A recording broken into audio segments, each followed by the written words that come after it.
बिस्मिल्लाहिर्रहमानिर्रहीम, अस्सलाम वालेकुम dear students. This is Ahmed Raza Mir, principal of ARTD business school. Sir ये वीडियो फोकस्ड है मैनेजरियल एंड फाइनेंशियल एनालिसिस के सब्जेक्ट के ऊपर, और मैं बिल्कुल एग्जैजरेट नहीं करूँगा। ये वीडियो बाय फार इस पूरे सेशन की सबसे इंपॉर्टेंट वीडियो है, ठीक है जी। देखिए, इस वीडियो को तमाम स्टूडेंट्स सुने, चाहे जिनकी क्लासेस कंप्लीट हो चुकी हैं, वो रिवीजन कर रहे हैं, या जिनकी क्लासेस बाकी हैं, ठीक है जी। हमारे पास ऑलमोस्ट कोई 42 के करीब दिन बाकी हैं। 6 सितंबर को पेपर होगा MFA का, और तकरीबन अगस्त के 31 दिन, और तकरीबन कोई 8 दिन के करीब जुलाई में हमारे पास हैं, और फिर तकरीबन कोई 5 दिन के करीब हमारे पास सितंबर के महीने में भी होंगे ठीक है जी। तो इस वीडियो को बगौर देखना है, एक एक चीज़ इसकी सुननी है। पूरा रिवीजन प्लान मैं आपसे डिस्कस करूंगा, कोर्स को मैं तोड़ूंगा पूरे कि किस एरिया पे क्या काम करना है, ठीक है जी। एरिया की वेटेज कितनी है, किस किस तरीके से एग्जामिनर पूछता है, ये वीडियो बहुत इंपॉर्टेंट है। मैं फिर रिपीट कर रहा हूँ। सबसे पहले तो सर देखें जनाब, हमारे पेपर में जो नंबर ऑफ क्वेश्चन हैं वो कितने आते हैं। सर हमारे पेपर में देखें 2 पोर्शन होंगे। एक हमारे पास पोर्शन होगा मैनेजरियल एनालिसिस का, एक हमारे पास सर पोर्शन होगा फाइनेंशियल एनालिसिस का, जिसको मोर और लेस लोग जो है ना वो प्रैक्टिकल एरिया कहते हैं, और मैनेजरियल को जो है वो थ्योरेटिकल एरिया कहते हैं। अच्छा जी, सर इसमें से तकरीबन 4 क्वेश्चन होंगे, ठीक है जी। 4 क्वेश्चन इसमें से होंगे, ठीक है जी। और मेरे पास सर इनके अलावा MCQs भी होंगे, ठीक है जी। MCQs का एक क्वेश्चन होगा, गालिबन पहले ही क्वेश्चन होता है पेपर का, जो 15 मार्क्स का होता है। हिस्टोरिकली मैनेजरियल के पोर्शन से 1/3 MCQs होते हैं, और 2/3 MCQs जो है वो हमारे पास फाइनेंशियल के पोर्शन से हिस्टोरिकली होते रहे हैं। सर कुल 9 सवाल हैं, MCQs मिला के MCQ का एक क्वेश्चन, 4 थ्योरेटिकल और 4 प्रैक्टिकल क्वेश्चन, ठीक है जी। ये रेशो मतलब लास्ट अटैम्प्ट में चेंज भी हुआ है, ठीक है जी। लास्ट अटैम्प्ट में हुआ ये कि सर लास्ट अटैम्प्ट में ICAP के एग्जामिनर ने 5 क्वेश्चन फाइनेंशियल एनालिसिस से पूछ लिए, वेटेज कम करके। 4 क्वेश्चन जो है वो पूछे यहाँ से मैनेजरियल एनालिसिस से। लेकिन सर पिछली 3 अटैम्प्ट्स में अगर आप देखें, मोर और लेस कोई 60 से 65% एरिया जो है वो फाइनेंशियल का है, और तकरीबन 35 से 40 नंबर का एवरेज आप देख लें तो मैनेजरियल का पोर्शन है, ठीक है जी। और अगर मैं लास्ट अटैम्प्ट देखूं मार्च 23 की, तो उसके अंदर हमारा वेटेज जो है वो 51 प्रैक्टिकल जो एरिया है उसमें बड़े क्वेश्चन 51 नंबर के हैं, और सर थ्योरेटिकल क्वेश्चन जो बड़े क्वेश्चन हैं वो तकरीबन 34 मार्क्स के हैं। ये पूरा कॉम्पोजिशन हमारे सामने है, और मैं एक्सपेक्ट कर सकता हूँ कि अगली अटैम्प्ट में तकरीबन 35 से 38 के करीब मार्क्स जो है वो थ्योरेटिकल होंगे, और तकरीबन 60 ऑड के करीब मार्क्स जो है वो 60-62 के करीब मार्क्स हम देखेंगे फाइनेंशियल में। ये मेरा एक प्रोफेशनल हंच है, ठीक है जी। अच्छा जी सर, अगर आप ब्रेकअप देखें बड़े क्वेश्चंस का और MCQs का, तो यहाँ बड़ा हेल्दी रेशो है सर। MCQs अच्छे नंबर के हैं, लेकिन जो आखिरी अटैम्प्ट आई है ना, उसने थ्योरी में MCQs का पार्ट बढ़ा के जो प्रैक्टिकल साइड है उसका नंबर कम कर दिया, ठीक है जी। अगर आप देखें ना तो 40 से दोबारा 34 पे हम चले गए, और हमारे जो MCQs हैं उसमें वेटेज बढ़ा दिया। तो हिस्टोरिकली ये होता था कि जी 15 मार्क्स के अगर MCQs हैं, तो 15 मार्क्स में से, या 12 मार्क्स के MCQs हैं, तो उस 12 मार्क्स से 15 मार्क्स में से होता ये था कि आप ICAP का एग्जामिनर सर कोई 10 के करीब मार्क्स देता था सर, 10 के करीब 11 के करीब मार्क्स देता था प्रैक्टिकल को, और थ्योरेटिकल वाले एरिया में, मैनेजरियल वाले एरिया में जो MCQs आते थे वो तकरीबन 3 से 4 नंबर के हुआ करते थे। लास्ट अटैम्प्ट में ऑलमोस्ट उसने ब्रेक करके आधा आधा कर दिया। तो अगर लास्ट अटैम्प्ट के पैटर्न को मैं फॉलो करूं अगले अटैम्प्ट में, तो सर मेरे पास आधे MCQs फाइनेंशियल से होंगे, आधे मेरे पास जो है वो मैनेजरियल से होंगे। मैनेजरियल में तकरीबन 32 मार्क्स के करीब की थ्योरी होगी, 30-32 मार्क्स की, और बाकी जो है वो पूरा प्रैक्टिकल पार्ट होगा, ठीक है जी। मैं एक्सपेक्ट कर रहा हूँ अगली दफ़ा 5 के करीब सवाल प्रैक्टिकल साइड से, और 4 के करीब सवाल थ्योरेटिकल साइड से, और एक MCQs का क्वेश्चन, ठीक है जी। अच्छा जी, मैं सबसे पहले बात करूँगा मेरे बच्चों प्रैक्टिकल एरिया की, कि हमारे पास प्रैक्टिकल एरिया यानी फाइनेंशियल वाला जो एरिया है उसमें कितने चैप्टर्स हैं, उसमें कितने जो है वो टॉपिक्स हैं, उनको कवर कैसे करना है, उनमें क्या पढ़ना है क्या नहीं पढ़ना।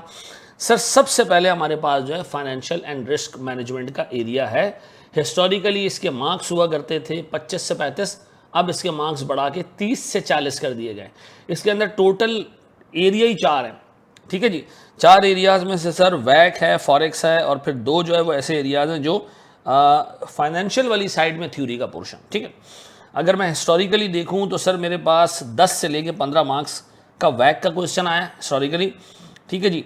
और फॉरेक्स का क्वेश्चन सर जनरली 9 नंबर का आता है, लेकिन मैं इसको एवरेज 8 नंबर ले लेता हूँ। लेकिन चूंकि पिछली दफ़ा के मुकाबले में इसकी वेटेज बढ़ गई है, तो मैं एक्सपेक्ट कर रहा हूँ कि सर इस दफ़ा वैक का एक अच्छा तगड़ा क्वेश्चन आएगा और साथ ही साथ फॉरेक्स का भी एक अच्छे नंबर का क्वेश्चन आएगा, क्योंकि अगर एग्जामिनर ने यहाँ से मिनिमम मार्क्स भी पूरे करने हैं ना, तो इन 2 एरियाज़ के ऊपर तगड़े क्वेश्चन आएंगे। ठीक है जी। फिर मैं एक्सपेक्ट कर रहा हूँ इस दफ़ा कि एक सवाल ऐसा आ सकता है कि जिसमें एक सिनेरियो आपको दिया जाए और आपसे पूछा जाए कि जी सोर्स ऑफ फाइनेंस आइडेंटिफाई करें कि कौन सा सोर्स ऑफ फाइनेंस यहाँ अप्रोप्रिएट होगा। तो मेरे हिसाब से सर 5 नंबर इस एरिया से भी आ सकते हैं। अच्छा, जो रिस्क मैनेजमेंट का एरिया है सर, रिस्क मैनेजमेंट में प्योर रिस्क और स्पेकुलेटिव रिस्क है। इस पर एक केस स्टडी आ सकती है कि जी ये 4 केसेस हैं, आपने इनको आइडेंटिफाई करने हैं कि इसमें से प्योर रिस्क कौन सा है और स्पेकुलेटिव रिस्क कौन सा है। लेकिन हैविंग सेड दिस, मैं एक्सपेक्ट कर रहा हूँ कि सर इस एरिया से एवरेज 35 नंबर के सवाल आएंगे और सर इस 35 नंबर के सवालों में जो मेजर चंक होगा वो होगा फॉरेक्स का और वैक का। अब सर इसकी रिवीजन कैसे करनी है ये ज़रा बता दें, इसको लेके कैसे चलना है।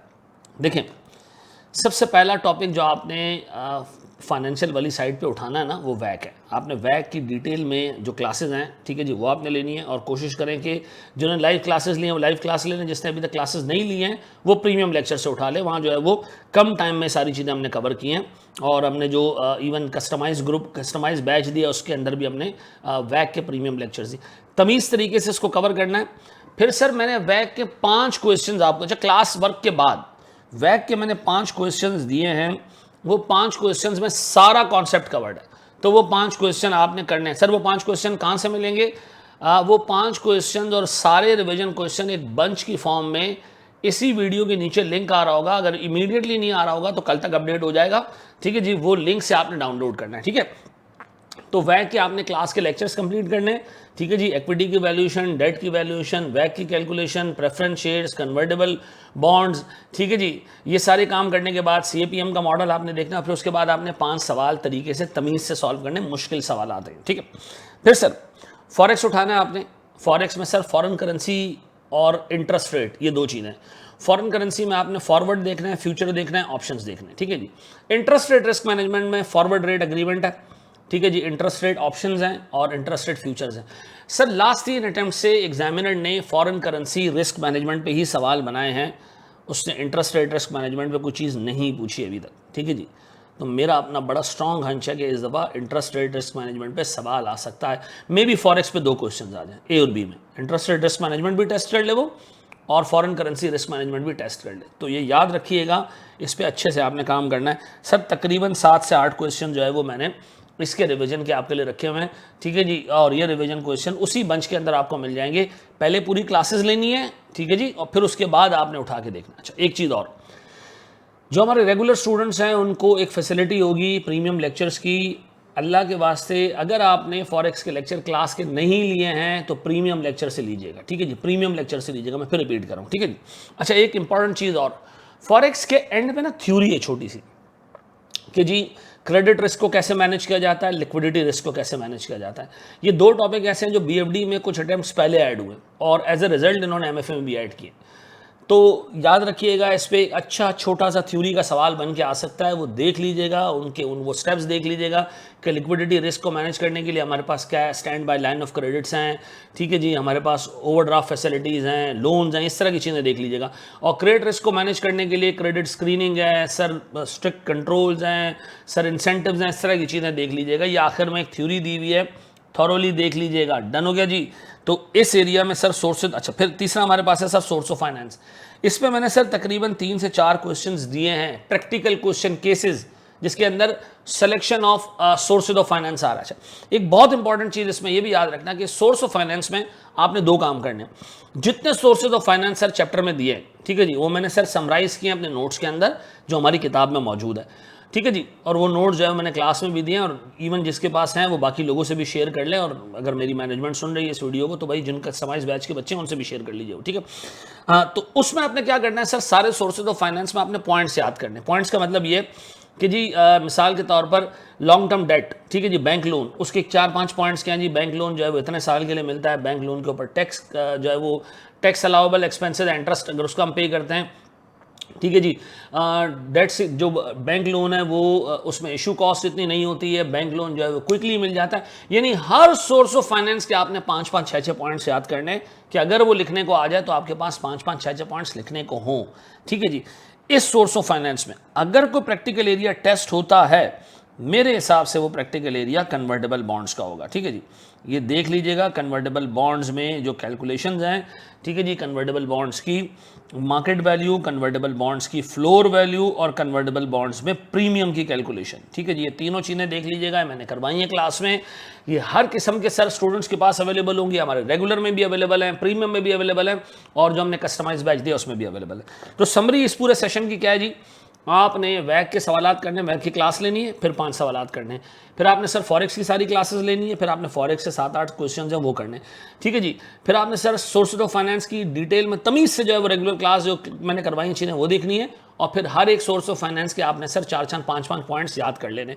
और इसमें मैंने आपको बता दिया कि सर जो की प्रैक्टिकल एरिया पूछा जा सकता है वो कन्वर्टेबल बॉन्ड्स का है। रिस्क मैनेजमेंट के चैप्टर में बहुत थोड़ी सी चीज़ें रह गई हैं सर, आपने सिर्फ स्पेक्युलेटिव और प्योर रिस्क को चेक करना है, देखना है उसमें है क्या, और फिर आपने ये देखना है कि जी अगर कोई केस आ जाए उसमें मुझे आइडेंटिफाई करना हो कि प्योर रिस्क और सिस्टमैटिक रिस्क, प्योर रिस्क और स्पेकुलेटिव रिस्क क्या है, तो उसमें मैं जवाब दे सकूँ। उस पर कोई लंबी चौड़ी केस स्टडी नहीं आ सकती है, लेकिन 3-4 नंबर का 5 नंबर का सवाल ज़रूर बन के आ सकता है।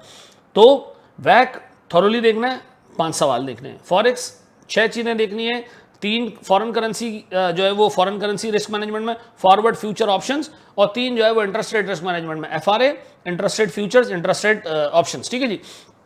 और फिर हमारे पास जो है वो फिर हमने सर क्रेडिट रिस्क और लिक्विडिटी रिस्क की थ्योरी देखनी है, 1 पेज की गालिबन वो। ठीक है जी सर, सोर्सेज ऑफ फाइनेंस में हर एक के जो है वो बुलेट पॉइंट्स याद करने, और जो मैंने तकरीबन 4 क्वेश्चंस कराए selection of source of finance वो देखना है। रिस्क मैनेजमेंट के अंदर प्योर रिस्क और जो स्पेकुलेटिव रिस्क है उसकी डेफिनेशन देखनी है, एग्जांपल्स देखनी है, और एंड में रिस्क मैनेजमेंट के बेनिफिट्स है उसको रीड कर लेना, उसमें से 4 या 3 से 4 पॉइंट ध्यान में रखना ताकि अगर रिप्रोड्यूस करने का क्वेश्चन आ भी जाए तो तुम जवाब दे सको। ठीक है जी, ये हमने पहला एरिया देख लिया जो तकरीबन 30 से 40 नंबर का है, और मैंने इसमें आपको की एरियाज बता दिए, और मेरी एक्सपेक्टेशन इससे तकरीबन 35 मार्क्स के सवाल उठ के आ सकते हैं। चलें जी, हमारे पास फाइनेंशियल एनालिसिस में जो सेकंड एरिया आता है वो बजटिंग एंड प्रोजेक्शंस का आता है। ये हिस्टोरिकली 20 से 25 नंबर का था, अब ये हो गया 25 से 35। ठीक है जी, 25 से 35 मार्क्स का एरिया हो गई। ठीक है जी, तो दिमाग में रखिएगा, इससे हिस्टोरिकली 2 क्वेश्चन आते थे, अब अगर 2 क्वेश्चन आए तो दोनों बड़े क्वेश्चन होंगे, और ऐसा भी हो सकता है कि सर 35 नंबर में वो ये करे कि 12-12 और 12 नंबर के 3 सवाल पूछ ले। ऐसा भी कर सकता है कि एक 15 नंबर का पूछ ले और 2 10-10 नंबर के पूछ ले। ठीक है जी, और ऐसा भी हो सकता है कि सर 2 क्वेश्चन 17 और 18 मार्क्स के पूछ ले। पिछली सारी अटेम्प्ट्स में इन्वेस्टमेंट अप्रेजल टेस्ट हुआ है, और मेरा कोई ऐसा जो है वो मेरा जो है वो हंच नहीं है कि इस दफ़ा टेस्ट ना हो। ये मुझे लगता है कि सर इन्वेस्टमेंट अप्रेजल लाजमी टेस्ट होगा। अच्छा, याद रखिएगा इस अटेम्प्ट में पे बैक पीरियड को ऐड किया गया है, तो मे भी ऐसा सवाल है कि वो आपसे पूछे जी कि एनपीवी भी निकाल के दे दें, पे बैक पीरियड भी निकाल के दे दें, IRR भी निकाल के दे दें, और तीनों के हिसाब से बताएं प्रोजेक्ट कौन से अच्छा है। ठीक है, मे भी 2-3 प्रोजेक्ट दे सकता है आपको।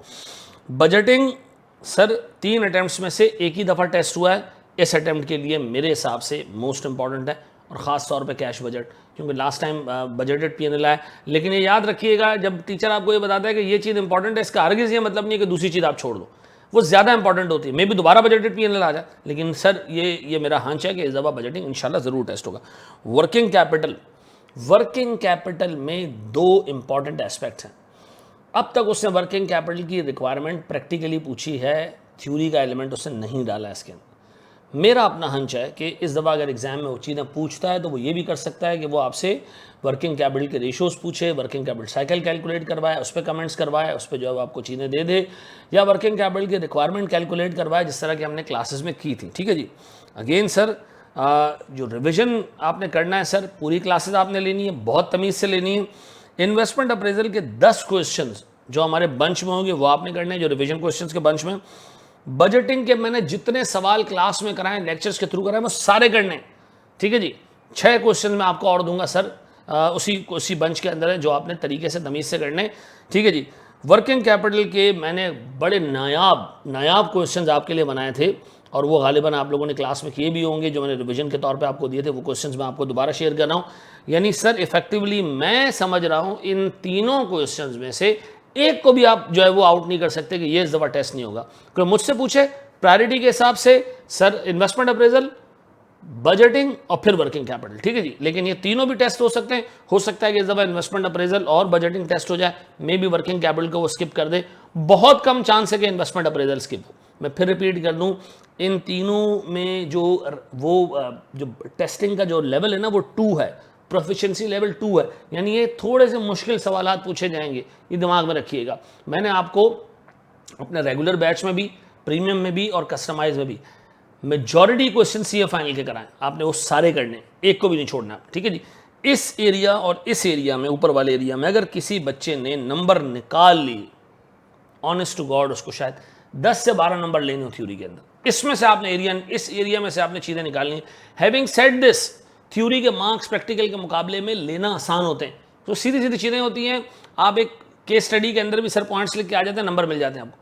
ये वाला एरिया जिसके लिए आपको थोड़ा भाग दौड़ करना पड़ेगा, लेकिन अगर प्रैक्टिकल स्ट्रांग है ना तो सर फिर आप थ्योरी में से नंबर रीजनेबल भी निकाल लो तो आप पास हो जाते हो। मेरा hunch ये कि इस एरिया में 30 नंबर के सवाल पूछे जा सकते हैं, अगर 2 क्वेश्चन पूछे, और अगर 3 पूछे तो सर फिर ये 35 नंबर तक पूरा जाएगा। लेकिन मेरा अपना hunch है कि इसमें से कम या ज़्यादा 2 ही सवाल आएंगे, ज़्यादा मेरा अपना ख्याल है कि नहीं आएंगे, ठीक है जी। अच्छा, जो बजटिंग का चैप्टर था उसमें तो फोरकास्टिंग निकाल दी गई है, ठीक है जी। अच्छा, इन चैप्टर्स में जो थ्योरी के हिसाब से चीज़ें हैं, वो इन्वेस्टमेंट अप्रेजल में एनपीवी के बेनिफिट्स और डिसएडवांटेजेस, यानी वो देख लीजिएगा। बजटिंग में शुरू में जो बजटिंग के प्रोसेस है कि किस तरह बजट बनता है, वो बेसिक थ्योरी वो रीड कर लेना, एमसीक्यूज में टेस्ट हो सकती है। वर्किंग कैपिटल के अंदर सर, वर्किंग कैपिटल रेशियोज़ हैं, उनको बेहतर कैसे बनाया जा सकता है, ये पूरा डिटेल में मैंने थ्योरी का एक टेबल दिया है, वो टेबल पूरा याद करना, छोड़ना नहीं उसको, ठीक है जी। सर यहाँ हमारे जो है वो 2 पार्ट्स कंप्लीट होते हैं, और मेरा अपना hunch है कि सर इन दोनों एरियाज से लगभग कोई 60 नंबर का, 62 नंबर का पेपर आएगा इंक्लूडिंग एमसीक्यूज़, और लंबे क्वेश्चन इसमें से तकरीबन 50 से 55 नंबर के टेस्ट होंगे। पक्का जी, ये 2 एरियाज आपने पक्के करने। अच्छा देखें, टोटल टॉपिक्स ही इसमें, अगर मैं रिस्क मैनेजमेंट जैसे टुच्चे टॉपिक को हटा दूं और सोर्सेज ऑफ फाइनेंस को भी ज़रा हल्का कर दूं, तो इफेक्टिवली सर हमारे पास टॉपिक ही 5 है। ये 5 को ऐसे घोल के पी जाना है, ठीक है जी, याद रहेगा जी। और इस पर तकरीबन 5, 7, 12 और 4 16 और 6, 12, 28 और 10 38 के करीब क्वेश्चन हैं, ठीक है जी। रोज़ इन 5 एरिया से मिला के अगर 4 क्वेश्चन भी करते हो तो अगले 15-20 दिनों में ये एरिया तुम्हारा ख़त्म हो जाना चाहिए, ठीक है जी। एक स्टेप और आगे हम बढ़ते हैं जनाब, हम थ्योरेटिकल पार्ट पे जाते हैं, जिसका आपको शिद्दत से इंतज़ार है कि उसको कैसे कवर करना है। चलें जी, हम जाते हैं जनाब अपने मैनेजरियल पोर्शन की तरफ। मैनेजरियल एनालिसिस का पोर्शन सर तकरीबन 35 से 40 नंबर का होगा हमारे पेपर के अंदर, और सर इसके अंदर ब्रॉडली 4 एरियाज़ हैं, टोटल 4 एरियाज़ हैं जिससे सवाल उठ के आते हैं, या टोटल 4 ही एरियाज़ हैं हमारे इस कोर्स में। सर एक हमारे पास पेस्टल का एरिया है। सर पेस्टल में लगभग सर 5 चैप्टर्स हैं जो पेस्टल के एरिया के अंदर इंक्लूडेड है। फिर हमारे पास एक चैप्टर कॉम्पिटिटिव फोर्सेस का है, एक चैप्टर इंटरनल एनालिसिस का है, और एक चैप्टर एथिकल डिसीजन मेकिंग का है। सर जो 4 क्वेश्चन आने ना, वो आप देखें तो चारों से एक क्वेश्चन आता है। ऐसा नहीं हुआ कि कोई एरिया छोड़ दिया गया सिवाय लास्ट अटैम्प्ट के। लास्ट अटैम्प्ट में उसने पेस्टल से 2 सवाल पूछ लिए और कॉम्पिटिटिव फोर्सेस के एरिया को हाथ ही नहीं लगाया, ठीक है जी। हिस्टोरिकली इससे पहले ऐसा हुआ है कि सर उससे इंटरनल एनालिसिस को हाथ नहीं लगाया और 2 सवाल जो है वो कॉम्पिटिटिव फोर्सेस से पूछ लिए। लेकिन मेरा अपना हंच ये कि सर ये सारे के सारे एरियाज़ को टेस्ट करेगा। अगर आप पेस्टल देखें, पेस्टल में सर 2 दफ़ा उसने आईटी के ऊपर स्पेसिफिक क्वेश्चन पूछा आईटी के चैप्टर से कि जी बताएं कौन सा जो है वो इन्फॉर्मेशन सिस्टम कंपनी को यहाँ चाहिए, बताएं जी कंपनी को कौन कौन से जो है वो कंट्रोल्स प्लेस करने पड़ेंगे, इस तरह की चीज़ें पूछी उसने। एक दफ़ा उसने सर पॉलिटिकल के चैप्टर में से ये पूछा कि गवर्नमेंट को हम कैसे इन्फ्लुएंस कर सकते हैं। स्ट्रेट क्वेश्चंस, टेक्निकली रिप्रोड्यूस वाले क्वेश्चंस हैं, कोई लंबी चौड़ी कहानी नहीं थी। सिर्फ पहली दफ़ा लास्ट टाइम आई कैप के एग्जामिनर ने पेस्टल पे केस स्टडी पूछी और मैं इसी का इंतजार कर रहा था कि कब वो इस लायक समझता है स्टूडेंट्स को कि वो पेस्टल की केस स्टडीज़ को अटेम्प्ट कर सकेंगे। तो लास्ट अटेम्प्ट से पेस्टल पूछ लिया, सर केस स्टडी पेस्टल के ऊपर आ गई, ठीक है जी। अच्छा मेरा अपना हंच ये कि पेस्टल पे केस स्टडी अब आती रहेगी, ठीक है जी। और अगर इसने पेस्टल पे केस स्टडी नहीं पूछी तो फिर वो इंडिविजुअल चैप्टर्स की चीज़ें पूछ सकता है। पॉलिटिकल के अंदर वो ये पूछ सकता है कि जी वो क्या पॉलिटिकल इन्फ्लुएंसर्स हैं जो एक बिजनेस को देखने चाहिए। सिंगल भी सवाल पूछ सकता है। लेकिन मेरा अपना बड़ा स्ट्रॉन्ग हंच ये है कि अगर पेस्टल पे सवाल आया तो पेस्टल पे मुकम्मल क्वेश्चन आएगा, मुकम्मल पेस्टल की चीज़ें आएंगी। अच्छा फिर इसको हमने आगे डिटेल में देखना है अभी। सर कॉम्पिटिटिव फोर्सेस में सर हमारे पास कोई 5 के करीब एरियाज़ हैं, 5 फोर्सेस हैं। प्रोडक्ट लाइफ साइकिल है, ग्रुप्स एंड सेगमेंट्स है, बीसीजी मैट्रिक्स है, स्वॉट एनालिसिस है। एक भी नहीं छोड़ना, एक भी नहीं छोड़ के जाना है, सब करना, छोड़ना कुछ नहीं है इसमें। फिर internal analysis sir, critical success factor KPIs हैं, रिसोर्सेज एंड कॉम्पिटेंस है, वैल्यू चेन है, कैपेबिलिटीज है, सारे करके जाने। सर जो एथिकल डिसीजन मेकिंग में, इसमें हिस्टोरिकली सर एक चीज़ हुआ करती थी, आई कैप कोड ऑफ एथिक्स, उसी पे 2 दफ़ा सवाल आए, एक ही दफ़ा सर टकर का मॉडल आया, तो ये दोनों तो सर अब आपके लिए रेलिवेंट नहीं है, बेकार हो गए। मेरा अपना हंच ये कि सर इस दफ़ा इस पर जो है वो सवाल पूछा जा सकता है सर ट्रिपल ए मॉडल के ऊपर। अच्छा ये एंटी क्या लिखा है सर? सर ये एंटी का मतलब है अब तक ये टेस्ट नहीं हुआ। सर ग्रुप्स एंड सेगमेंट्स एक अच्छी केस स्टडी आ सकती है, सी ए फाइनल में केस स्टडी है, मैं आपको दे दूंगा सर अभी। सर स्वॉट मैं एक्सपेक्ट कर रहा था लास्ट टाइम इस पर सवाल आएगा, मेरा अपना स्ट्रॉन्ग हंच है कि इस पे सवाल बन के आ सकता है। सर रिसोर्सेज एंड कॉम्पिटेंसीज आपसे पूछ सकता है एग्जामिनर कि भाई ये एक बिजनेस है, बताएं इसकी रिसोर्सेज कौन कौन सी हैं और कॉम्पिटेंसीज क्या क्या हैं और इसमें क्रिटिकल कॉम्पिटेंसीज कौन सी हैं, ये बताएं। ठीक है जी। फिर sir capabilities and competitive advantage, pure theory एक दफ़ा रीड करना है, बस रीड कर लेना, मे बी एक रिप्रोडक्शन का क्वेश्चन आ जाए। ट्रिपल ए मॉडल इस दफ़ा के लिए मोस्ट इंपॉर्टेंट है। मेरा अपना हंची अगर 4 सवाल पूछे गए इस दफ़ा तो पेस्टल पे भी आ सकता है, स्वॉट एनालिसिस पे भी आ सकता है, पोर्टर के 5 फोर्सेस भी आ सकते हैं, वैल्यू चेन पे भी क्वेश्चन आ सकता है। ये मेरा अपना हंच है कि इन एरियाज़ पे सवाल उठ के आ सकते हैं। याद रखिएगा मेरे बच्चों, इसमें से एक भी चीज़ छोड़ के नहीं जानी। ठीक है जी। ये 4 एरियाज़ हैं, चारों में से एक क्वेश्चन आएगा। मेरा अपना ख्याल है अगर एग्जामिनर ने इस दफ़ा सरप्राइज एलिमेंट रखना हुआ तो मे बी वो एक्सटर्नल यानी जो कॉम्पिटिटिव फोर्सेज हैं इसमें 5 फोर्सेज भी पूछ ले और सर स्वॉट एनालिसिस भी पूछ ले, और मे बी इंटरनल एनालिसिस से अगर कुछ पूछना हो तो वैल्यू चेन पूछ ले, छोटा सा क्वेश्चन, और सर मेरे हिसाब से ट्रिपल ए मॉडल पूछा जा सकता है। पेस्टल पे मेरा अपना ख्याल है कि अगर केस स्टडी आ गई तो आ गई, अदरवाइज सर किसी स्पेसिफिक चैप्टर की जो है वो कोई ऐसी चीज़ पूछ सकता है जो रिप्रोडक्शन वाले क्वेश्चन में। याद रखिएगा 4 एरियाज़ हैं। अब हम डिटेल में देखते हैं थ्योरी के एरिया को कि थ्योरी के हर चैप्टर में से क्या चीज़ किस तरीके से कवर करनी है। Stay tuned. चलो मेरे बच्चों, अब हम डिटेल में बात करेंगे थ्योरी के हर चैप्टर में क्या चीज़ पढ़नी है, किस पे केसेस देखने और क्या चीज़ रट्टा मार के याद करनी है। ठीक है जी। हमारा पहला चैप्टर है पॉलिटिकल एनवायरनमेंट के ऊपर। ठीक है जी। पेस्टल का पहला चैप्टर है ये। ठीक है जी। पेस्टल का पार्ट है, इसमें शुरू में इंट्रोडक्शन आ रही है, फजूल चीज़ है, आप उसको सिर्फ एक दफ़ा रीड कर लें और टोटल इग्नोर भी कर दें, कोई मसले वाली बात नहीं है। इसके बाद आ रहा है sir spectrum of political ideologies. ठीक है जी। पॉलिटिकल आइडियोलॉजीज़ क्या है जी? कम्युनिज्म क्या है, डेमोक्रेसी क्या है, ठीक है जी, फैसिज्म क्या है। ठीक है जी। तो जो 4-5 जो पॉलिटिकल आइडियोलॉजीज़ हैं सर, उनमें बिजनेस कैसे चलता है, रिसोर्सेज कौन देगा, प्रॉफिट कैसे डिस्ट्रीब्यूट होगा, टैक्स कब लगेगा, टैक्स का कॉन्सेप्ट है या नहीं, अमीर गरीब में कोई फ़र्क होगा या नहीं होगा, इस तरह की चीज़ें हैं। एक टेबल बना हुआ है पेपर उसमें एक किताब के अंदर, ये टेबल आपने रीड कर लेना है और दिमाग में बेसिक चीज़ें बिठा लेनी है कि जी इस तरह वाले मॉडल में ये बेसिक एक दफ़ा आप रीड करोगे ना, आपको आइडिया हो जाएगा फैसिज्म में क्या है, डेमोक्रेसी में क्या है, रिड्यूस डेमोक्रेसी के अंदर क्या है। ठीक है जी। आपको आइडिया हो जाएगा। मैं एक छोटी सी वीडियो आपके लिए अपलोड कर दूंगा। ठीक है जी। इसको आपने रीड करना है, रट्टा नहीं मारना है इसका। ठीक है जी। फिर सर मेरे पास मैंने ना एक पेस्टल के नोट्स आपसे शेयर किए 5 पेज के, टोटल 5 से 6 पेजेस के पेस्टल के टोटल नोट्स हैं। उसमें एक पूरा पेज है पॉलिटिकल के ऊपर, वो पेज आपने याद कर लेना है, वो इस एरिया को कवर करेगा, रट्टा मार लेना है आपने उसका। मैं फिर रिपीट कर दूं, आपने उसका क्या करना है, रट्टा मार लेना है। लेकिन रट्टा कहाँ से मारा है? आर का मतलब है रट्टा कहाँ से?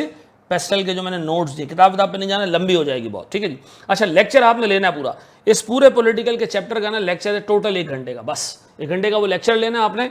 अच्छा, फिर सर जो हमारे पास चौथा पॉइंट है इसके अंदर, वो interaction between business and government है, यानी गवर्नमेंट को हम कैसे इन्फ्लुएंस करते हैं। सर कोई 15 मिनट की एक वीडियो है इसके ऊपर मेरी, वो आपने देखनी है और सर वो 4 हेडिंग्स आपने याद कर लेनी है, रट्टा मार लेना है। इसका मतलब है सर मेरे पास 2 एरियाज इसमें ऐसे हैं जो मैंने सिर्फ रीड करना है, बिल्कुल बेसिक रीडिंग इसको देनी है, रीजनेबल रीडिंग इसको देनी है, और मैंने सर जो रट्टा मारना है वो रट्टा फ्रॉम नोट्स यहाँ से करना है, और सर मेरे पास रट्टा फ्रॉम नोट्स यहाँ से करना है। ये याद रखिएगा मेरे बच्चों, ये तो रिप्रोड्यूस करने वाला क्वेश्चन आएगा अगर आ भी गया तो। ठीक है जी। और सर इस पे जो है वो केस स्टडी उठ के आ सकती है, लेकिन सर ये भी हो सकता है कि 3 से 4 नंबर का 5 नंबर का एक रिप्रोड्यूस करने वाला क्वेश्चन आ जाए कि टैक्सेशन सिस्टम क्या है, अनएम्प्लॉयमेंट क्या चीज़ है, ठीक है जी, लेबर लॉस का क्या इम्पैक्ट है, गवर्नमेंट की इंस्टेबिलिटी से क्या होगा बिजनेस के ऊपर। लेकिन मैं आपको बता दूं ये नोट से याद करना है। और सर ये भी जो है वो एक नोट्स हैं जो मैं अभी आपको दूंगा, तकरीबन को 15 मिनट का लेक्चर है, वो आपने देखना है। इसके नोट्स अलग हैं, पेस्टल का एक मुकम्मल नोट आपको मैंने दिया है वो। तो 2 चीज़ें रीड करनी है, एक बेसिक रीडिंग, एक ज़रा से रीजनेबल रीडिंग जो सेकंड पॉइंट है, थर्ड और फोर्थ आपने याद करना है। डन। फिर हम आते हैं सर सेकंड चैप्टर के अंदर। जो सेकंड चैप्टर है उसमें 2 हिस्से हैं सर। एक तो इकोनॉमिक इन्वायरमेंट है पूरा, ये पेस्टल के नोट्स जो 5 पेज के टोटल नोट्स हैं उससे आपने रट्टा मारना है लेक्चर देखने के बाद। और जो उसका दूसरा पार्ट है ना, उसमें 3 पॉइंट्स हैं और तीनों में लिस्ट दी है जी कि इकोनॉमिक इंडिकेटर्स लीडिंग कौन से, यानी फ्यूचर अगर आपने किसी इकोनॉमी का देखना है तो कैसे देखेंगे, पास्ट अगर किसी की इकोनॉमी का आपने देखना है कि कैसे गुजरा है वो कैसे देखेंगे, और हाल क्या चल रहा है वो कैसे देखेंगे। लिस्ट बनी हुई है। एग्जामिनर ने सर हर अटेम्प्ट में इकोनॉमिक इंडिकेटर्स पे एक एमसीक्यू पूछा है, तो आपने सर इसको याद कर लिए, लिस्ट याद कर लेनी है। 4, 4 और 4, 3 हेडिंग में 4, 4, 5, 5 पॉइंट से वो याद करने, कौन से लीडिंग है, कौन से लैगिंग है और कौन से कोइंसिडेंटल है, ठीक है जी। और सर जो ऊपर वाला पार्ट है वो आपने पेस्टल के नोट से याद करना है, याद रहेगा मेरे बच्चों। एक स्टेप और आगे हम बढ़ते हैं। सर जो हमारा तीसरा चैप्टर है वो पेस्टल में जो सोशल और लीगल वाला एस्पेक्ट है उसको कवर करता है सर। सोशल फैक्टर्स क्या हैं, इन्फ्लुएंसर्स क्या हैं, और हमारे जो है वो डिफरेंट लॉज एंड रेगुलेशन जो हमारे बिजनेस को अफेक्ट करते हैं, इनकी एक लिस्ट दी हुई है। ये दोनों चीज़ें याद रखिएगा। पेस्टल के मैंने जो 5 पेज के नोट्स हैं जिसको मैं बार बार रेफर कर रहा हूं, उससे आपको याद करने हैं, रट्टा मार लेना है इसका, ठीक है जी। क्योंकि इस पर रिप्रोड्यूस करने वाला क्वेश्चन शायद ना आए, लेकिन एक अच्छा सवाल जो पेस्टल का आएगा जिसमें बाकी चीज़ें होंगी ये भी हो सकती हैं। तो ये तो पेस्टल के नोट से आ गया सर। फिर एक चीज़ आ रही है sir, legal environment and ease of doing business. देखिए वर्ल्ड बैंक का एक पैरामीटर है, ठीक है जी, क्राइटेरिया है कि जी वो तो दुनिया के तमाम ममालिक को उस पर एवेल्युएट करता है और ये बताता है कि जी यूके में बिजनेस करना कितना मुश्किल है, यूएसए में कितना मुश्किल है, पाकिस्तान में कितना मुश्किल है, इंडिया में कितना मुश्किल है। वो ईज ऑफ डूइंग बिजनेस का एक इंडेक्स है, उसमें क्राइटेरिया है, पैरामीटर्स दिए हुए, वो 10 पैरामीटर्स हैं, उसकी एक लिस्ट दी हुई है सर। हार्डली उसको पढ़ने में कोई 1.5 मिनट लगेगा आपका। वो 10 के 10 पॉइंट्स अपने जहन में रखने, एमसीक्यूज में पूछ सकता है कि इसमें से कौन सा पॉइंट वर्ल्ड बैंक के इंडेक्स रिपोर्ट के अंदर नहीं है, यह आपको टेक्निकली देखना है और 3-4 दफ़ा देखोगे तो याद हो जाएगा। तो सर ये पेस्टल के नोट से रट्टा, ठीक है जी। और ये आपने ईज ऑफ डूइंग बिजनेस वाला सिर्फ एक पोर्शन में 10 पॉइंट्स आपने नोट करने, डन। आईटी में सर चीज़ें हैं, याद करने वाली चीज़ें हैं। सबसे पहले इम्पैक्ट क्या है जी आईटी का, सर ये याद रखिएगा, इसका एक अलग लर्निंग आउटकम है सर। बिजनेस पे क्या इम्पैक्ट है आईटी का, इसकी 4 हेडिंग्स डली हुई, टोटल 4 हेडिंग्स हैं। डाउन साइजिंग, डी लेयरिंग, ये 4 हेडिंग्स आपने याद करनी है कि बिजनेस पे आईटी का क्या इम्पैक्ट है। इस पर केसेस भी आ चुके हैं, ठीक है जी। और मेरा अपना आंच है कि सर जो लास्ट टाइम में जिस तरह का केस है ये दोबारा भी आ सकता है सर, ठीक है। फिर सर 6 इंफॉर्मेशन सिस्टम्स है, ठीक है जी। एक्सपर्ट इन्फॉर्मेशन सिस्टम है सर, ट्रांजैक्शन प्रोसेसिंग सिस्टम है सर, इसके अंदर जो है वो आर्टिफिशियल इंटेलिजेंस पे चलने वाला सिस्टम है। इन्फॉर्मेशन सिस्टम्स का मतलब है ऑर्गेनाइजेशन में डिफरेंट लोगों की इन्फॉर्मेशन नीड्स को मैनेज करने के लिए डिफरेंट टाइप के सिस्टम्स लगाए जाते हैं ताकि उनको उनके काम के हिसाब से इन्फॉर्मेशन मिले। ये 6 इन्फॉर्मेशन सिस्टम्स याद करने बाबू, इस पर सवाल आ चुका है पहली अटैम्प्ट में, ठीक है जी। तीसरी चीज़ जो इस चैप्टर के अंदर है वो सर आईटी से रिलेटेड थ्रेट्स हैं और फिर उनको कवर करने के लिए, उन थ्रेट्स को ओवरकम करने के लिए कंट्रोल्स हैं, जनरल कंट्रोल्स हैं, एप्लीकेशन कंट्रोल्स हैं। अनफॉर्चुनेटली आपको ये पूरी का पूरा चैप्टर मेरी वीडियो देखनी है, कोई 1.5 से 2 घंटे की वीडियो टोटल इस चैप्टर के ऊपर। और सर आपने इसका मेरे नोट से, जो मेरी किताब है सर उसमें से आसान भाषा में मैंने लिखा हुआ है, अगर आपने आईकैप की किताब से देखना वहाँ से भी देख सकते हो, लेकिन मैंने आईकैप की किताब को आसान भाषा में कन्वर्ट किया इस चैप्टर के लिए। सर आपने ये 4 एरियाज़, ये 4 हेडिंग्स, ठीक है जी सर, ये 6 सिस्टम्स, अच्छा एक इसमें डेटाबेस मैनेजमेंट का एरिया भी, वो देख लेना, उसको रीड कर लेना कि उसका इम्पैक्ट क्या है सर हमारी ऑर्गेनाइजेशन स्ट्रेटजी के ऊपर। Sir threats and general application controls, ये आपने सर रीड करने, इसमें बाय हार्ट रट्टा लगाने वाली चीज़ें सर शुरू के 2 एरियाज़ हैं, ठीक है जी, 6 सिस्टम्स और हेडिंग्स। और सर थ्रेट्स और जनरल एप्लीकेशन कंट्रोल्स में आपने हेडिंग्स भी याद कर ली और रीजनेबल अंदर चीज़ें भी आपको पता हुई तो आप निकाल लोगे चीज़ें। इस पर्टिकुलर ये इतना रिच चैप्टर है कि इससे सर एमसीक्यूज भी पूछे गए और सर लास्ट अटेम्प्ट में से केस स्टडी भी पूछी गई है और पहली अटेम्प्ट में भी केस स्टडी आई है इससे, ठीक है जी सर। फिर हम बढ़ते हैं सर चैप्टर 5 की तरफ। सर चैप्टर 5 को ऑलमोस्ट एग्जामिनर ने काट के फेंक दिया। ठीक है जी सर, इसमें एक एरिया होता था case studies on, case studies होती थी कि जी डिसरप्टिव टेक्नोलॉजीज़ ने फैशन इंडस्ट्री को कैसे अफेक्ट किया, एजुकेशन इंडस्ट्री को कैसे अफेक्ट किया, ये निकाल दिया गया कोर्स है। बस आपने इस चैप्टर के शुरू के 3 पेजेस तरीके से रीड करने और उसके अंदर जो डिसरप्टिव टेक्नोलॉजीज़ दी हुई 4-5, उस पर आपने हर एक पे 5-5 6-6 पॉइंट्स याद कर लेने। डन है, बढ़ जाए आगे। अब हमारे पास सर आगे 2 बहुत ही इंपॉर्टेंट चैप्टर्स आते हैं, वो हैं जनाब कॉम्पिटिटिव फोर्सेस और इंटरनल एनालिसिस। इसके बारे में मैं आपको बता रहा हूँ, लेकिन सर बाय फार ये 2 ऐसे चैप्टर्स हैं, इनको मैं 2 एरियाज कहता हूँ। ठीक है जी, इस दोनों चैप्टर से एक एक सवाल और मे बी किसी एक चैप्टर से 2 सवाल भी उठ के आ सकते हैं। ठीक है जी सर, हमारे पास जो चैप्टर 7 है और 8, ये 2 ऐसे चैप्टर्स हैं, मैं अभी बता रहा था कि आपको ये बड़े एनरिच जरखेज़ चैप्टर्स हैं जिससे सवाल उठ के आ सकते हैं। देखें, जो चैप्टर 7 है ना, इसके टोटल 6 एरियाज़ हैं। एक कंपटीशन एंड मार्केट है, प्लेन रीडिंग है sir. Types of industries porter ने बताई हैं जी, 4-5 टाइप की इंडस्ट्रीज़ हैं। जेनेरिक इंडस्ट्रीज़ कौन सी हैं, इमर्जिंग इंडस्ट्रीज़ कौन सी हैं, इस तरह की चीज़ें ये आपने रीड कर लेनी है और पॉइंट्स याद कर लेने। ठीक है जी, सीधा सीधा। ठीक है, फिर मेरे पास सर दूसरा है कन्वर्जेंस। सर कन्वर्जेंस का मतलब है बहुत सारी इंडस्ट्रीज़ अब कन्वर्ज होकर एक होती जा रही हैं। ठीक है जी, जैसे मिसाल के तौर पर सर टेलीविज़न इंडस्ट्री हुआ करती थी, अखबार की इंडस्ट्री हुआ करती थी, मार्केटिंग चैनल्स हुआ करते थे, अब वो सारे जो है वो सोशल मीडिया पे आ चुके, एक जगह बन चुकी। तो सर आपने सिर्फ ये देखना है इंडस्ट्री की टाइप्स कौन कौन सी हैं। ठीक है जी, और कन्वर्जेंस डिमांड लेड है या सप्लाई लेड है, सिर्फ रीडिंग करनी है और दिमाग में रख लेनी है चीज़ें, बस। ठीक है, अच्छा इसके अंदर 4-5 टाइप्स होंगी, तो बस वो टाइप्स ध्यान में रख लेना। Sir most important porter 5 forces, most important 5 forces, 5 के अंदर 6-6 7-7 पॉइंट्स याद करने में फिर रिपीट कर दूं ताकि केस में आए तो तुम्हें याद हो कि मुझे ये वाला पॉइंट मैंने किस हेडिंग के नीचे पढ़ा था। याद रखना, केस आएगा इसके ऊपर, ये याद रखना मेरे प्यारे बच्चों। इसके अंदर जो 5 के 5 पॉइंट्स हैं, जो 5 फोर्सेज हैं, रट्टा मारना है, दिमाग में रखना है। केसेस मैंने सर सॉल्व करके आपको दिए हैं, आपने वो भी करना है, जो मजीद केसेस आपको दूंगा आपने वो भी करना है। Most important sir life cycle model, इसमें 3 चीज़ें सर। एक तो स्टेजेस, इंट्रोडक्शन, ग्रोथ, मैच्योरिटी और डिक्लाइन। सर फिर लाइफ साइकिल कॉस्टिंग पढ़ने के बेनिफिट्स। ठीक है जी, अगर किसी बंदे को प्रोडक्ट लाइफ साइकिल पे अपने प्रोडक्ट्स रख के देखे तो उसको क्या बेनिफिट मिलेगा, इस तरह प्रोडक्ट्स को एनालाइज करने के क्या बेनिफिट्स हैं। ठीक है जी, प्रोडक्ट लाइफ साइकिल देखते हुए बहुत सारी कंपनीज मार्केट में एंटर होती हैं एंट्री स्टेज के ऊपर, यानी इंट्रोडक्शन स्टेज पे, बहुत सारी ग्रोथ स्टेज पे एंटर होती हैं, मैच्योरिटी स्टेज पे बहुत कम लोग एंटर होते हैं, डिक्लाइनिंग स्टेज पे बहुत कम लोग एंटर होते हैं। तो एंट्री कब करनी है, किस किस्म की कंपनीज कब एंटर करती हैं मार्केट में, कब एग्जिट करती हैं, ये प्योर थ्योरी है, आपको रीड कर लेना है। बुलेट पॉइंट्स, मोटे मोटे पॉइंट्स ध्यान में रख लेने कि भाई ये कंपनी इस वक्त एंटर होती है, ये कंपनी इस वक्त एंटर होती है। ठीक है जी सर, इसमें ये वाला पोर्शन रट्टा, सर ये वाला पोर्शन रट्टा और ये वाला पोर्शन सर रीडिंग। ठीक है जी, और कुछ भी नहीं। ठीक है जी, फिर हमारे पास sir strategic groups and market segments. Read करना है, पॉइंट्स ध्यान में रखने, और एक केस आपको दूंगा सीए फाइनल का जो पेपर में आया, वो केस आपको सॉल्व करना है। ठीक है जी, बीसीजी मैट्रिक्स, क्वाड्रेंट्स याद करने सर। ठीक है जी, dog, cash cow, star product. ठीक है जी सर, हमारे पास जो है फिर ये चारों क्वाड्रेंट्स आपने याद करने।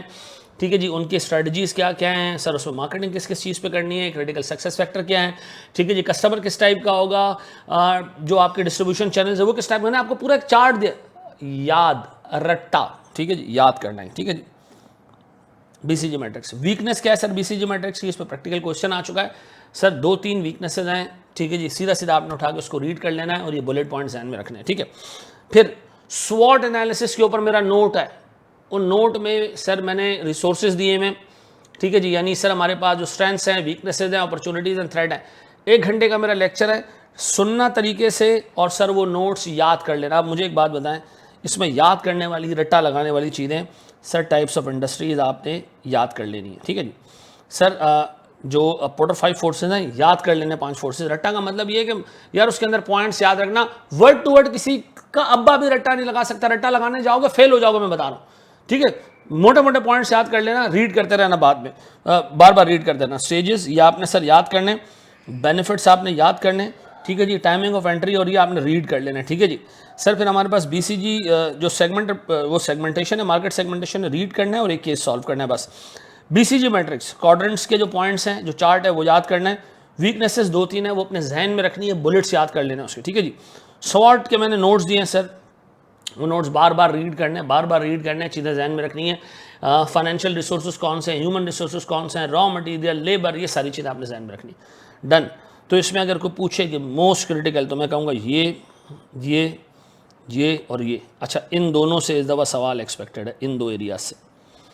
ठीक है मेरे बच्चों। Sir chapter 8 internal analysis, last time इस पे क्रिटिकल सक्सेस फैक्टर पे 13 मार्क्स का सवाल है। 13 मार्क्स का सवाल है, 10 मार्क्स का सवाल है?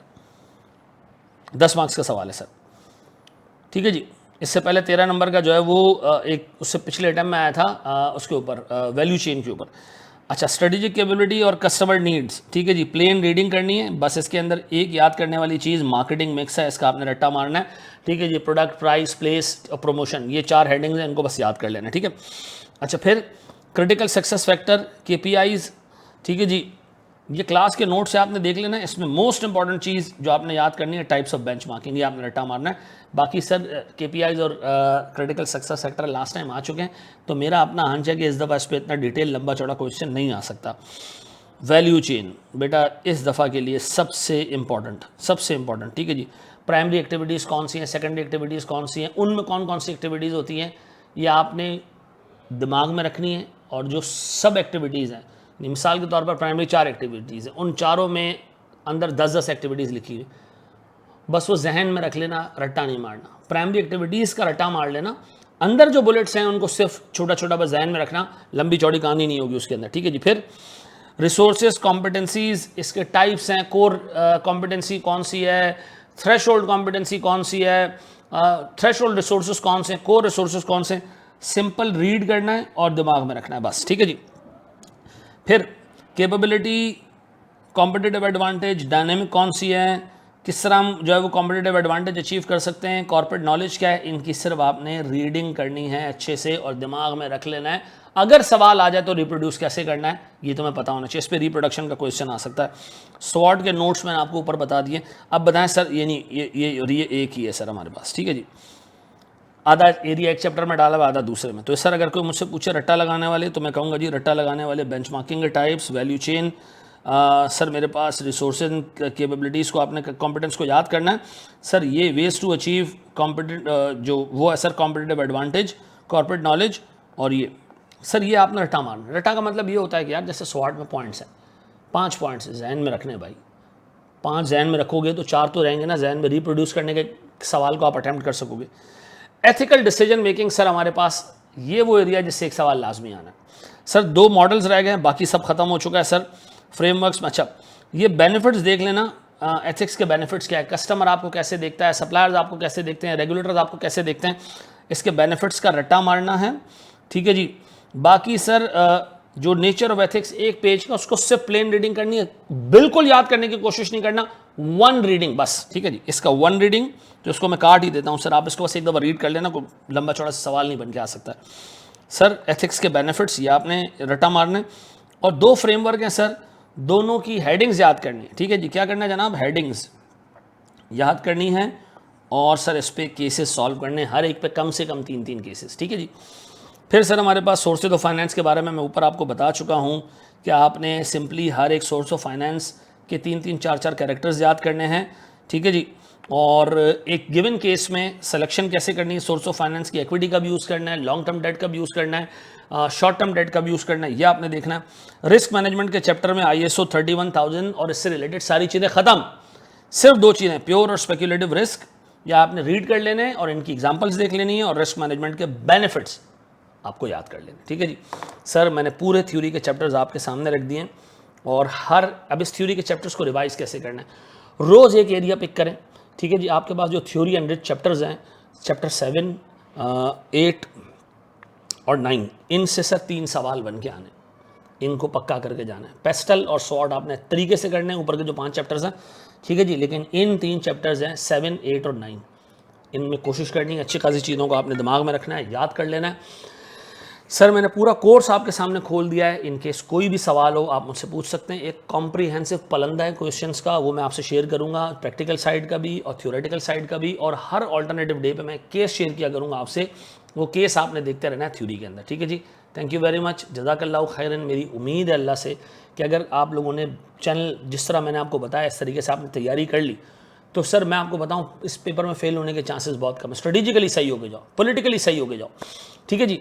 तो जो चीज़ें मैंने आपको बताई हैं प्रैक्टिकल पे आपने बहुत अच्छा टाइम लगा लिया तो प्रैक्टिकल एरिया आपका स्ट्रांग हो जाएगा। थ्योरी जैसे मैंने आपको बताई है, याद किसको करना है, याद रखना है मेरा बच्चा, रट्टा का मतलब ये नहीं होता वर्ड टू वर्ड। जैसे पोर्टर 5 फोर्सेज हैं, एंट्री बैरियर्स हैं, मुझे एंट्री बैरियर्स के नाम याद हैं और अंदर बेसिक चीज़ें मैं लिख सकता हूँ। इकोनॉमीज ऑफ स्केल क्या है जी, बड़ा बिजनेस है, लार्ज वॉल्यूम्स होंगे, एवरेज कॉस्ट कम हो जाएगी, अपने अल्फाज में लिखना है। ठीक है जी, कोई प्रॉब्लम हो आपका, अब मैं आपके लिए बैठा हूँ सर। अल्लाह आपको बहुत बहुत आपका जो हामी नासिर हो, और हमने पूरे जो टाइम मेहनत की है अल्लाह ताला इसको आपके लिए जो है वो करामत बनाए। और मेरी अल्लाह से दुआ है और उम्मीद है कि अल्लाह ताला आपको आपके वालिदैन की आंखों की ठंडक बनाए और आपकी मेहनत को आपके सामने आपकी ज़िंदगी में रोशनियाँ भर दे इससे। Thank you very much. अस्सलाम वालेकुम।